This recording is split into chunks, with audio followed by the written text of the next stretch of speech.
Okay, so I've received a couple of requests about my skip casting rod and how I modify it. I know I've shown it several times, but the actual process of putting it together or modifying it is where the comments are coming from. So I wanted to go through that this morning before I head out for a fish. So let's get started. Obviously, the tools we need, well, we're going to need a new rod. This rod here, I broke the tip on a week or so ago. I got a new rod here, so same rod. It's a Veritas 681, which is a 4 to 8 kilo rod, one piece, and you can see here same rods and the modification that I'd done. All right, so the first thing we got to do is we got to decide where we want to cut it. A couple of tips, just ignore that. That's just to a place to hold my lure, so I'll be taking that off later. It's about there when the reel's on and everything. So when I'm holding the reel, I only want, you know, an inch or two to be hanging over the back. So an inch or two, look, what's that, you know, 3 to 5 centimeters hanging over the back so that it doesn't hit my wrist. Let's have a look. So 20 centimeters, which is here. Let's follow the same, and we can just roll it around. 20 centimeters, 20 centimeters.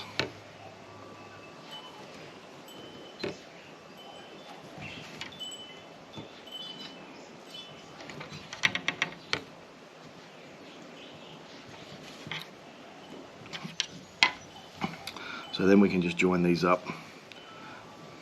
Doesn't need to be an exact science. This is a fishing tool.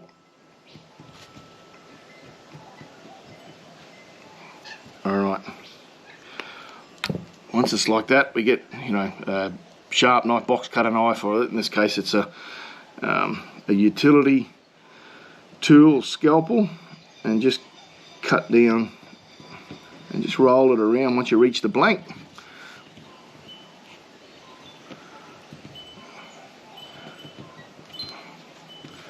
Again, doesn't have to be 100% accurate. If you're really fussy about it, then spend more time. I want to go for a fish today, and I want to use this rod, and it's got to have gluing time yet, so I'm into it. All right, now that we got that cut, I'm just going to put this rod out of the road and just deal with the new one. All right, we can grab our hacksaw blade, square here, get the ruler out of the road. And the hacksaw, this square box here is really just to help us put it up, and all we're going to do is we're going to slide that hacksaw blade down where that scalpel or the utility knife's been.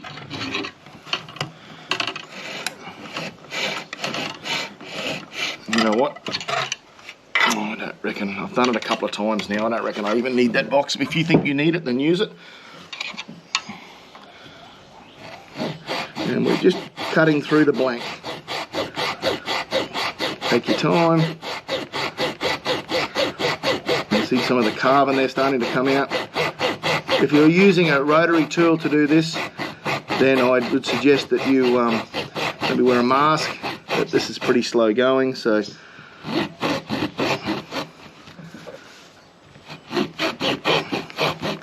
roll it around a little bit. Look, you can see it's digging into my fingers here. You can put a rag around here if you want, or you can use a proper hacksaw with the blade, you know, with the blade on it. But I just find I get a little bit more feel with just the blade alone. The camera's probably shaking with the table shakes. I apologise for that if it is. Get down to the end.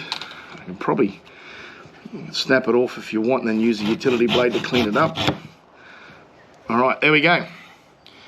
We now have a skip casting rod. It is that simple. Look, you can leave it like that. You can just blank off the end, the tube with whatever you want. You can just, whatever you want to do.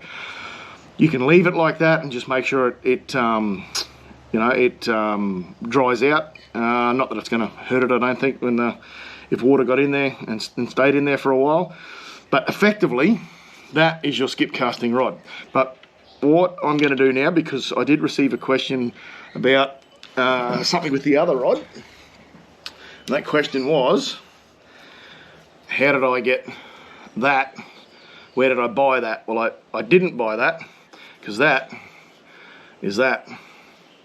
So what we need to do is take this off and cut it down to, grind it down to size and push it in and glue it inside that hole. So, all right, let's get started on that.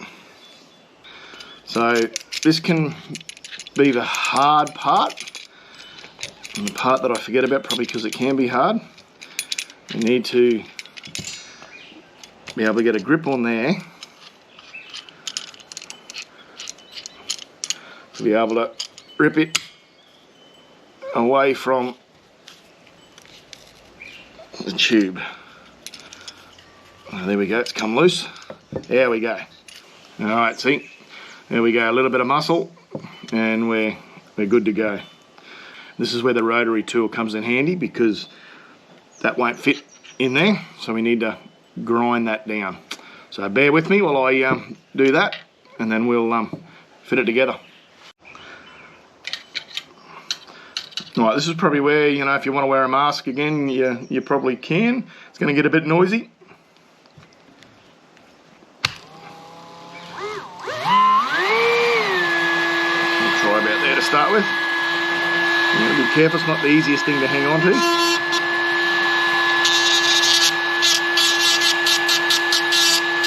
Alright, I told you this is the first time I used the rotary tool, so I wasn't quite sure.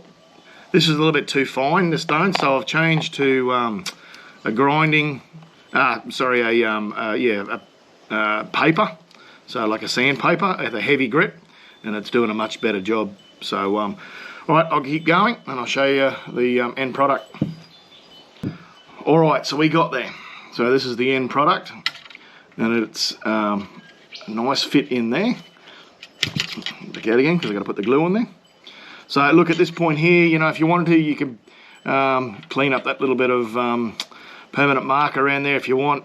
Look, I'm not really worried about this. As I said, my fishing tools, I like to look after them, but they're exactly, they're tools. They will get dirty, they will get bumped and scratched. So all I need to do now is go a little bit of Gorilla Grip here. I'll put a little bit on the inside. And on the foam, you can use araldite or any of the epoxies. It's not really a structural thing. It's only really an aesthetic thing, so I don't worry too much about it. A little bit on here.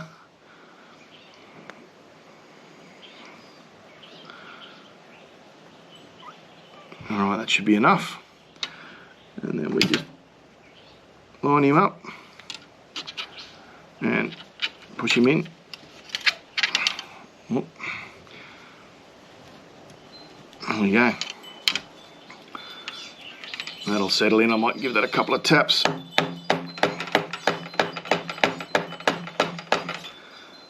To settle it. Beautiful. That's the same as the other one.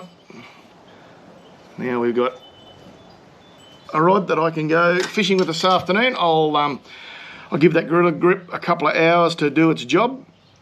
Pack everything up here, pack the boat so I can go for a fish. This afternoon, that's where I will be.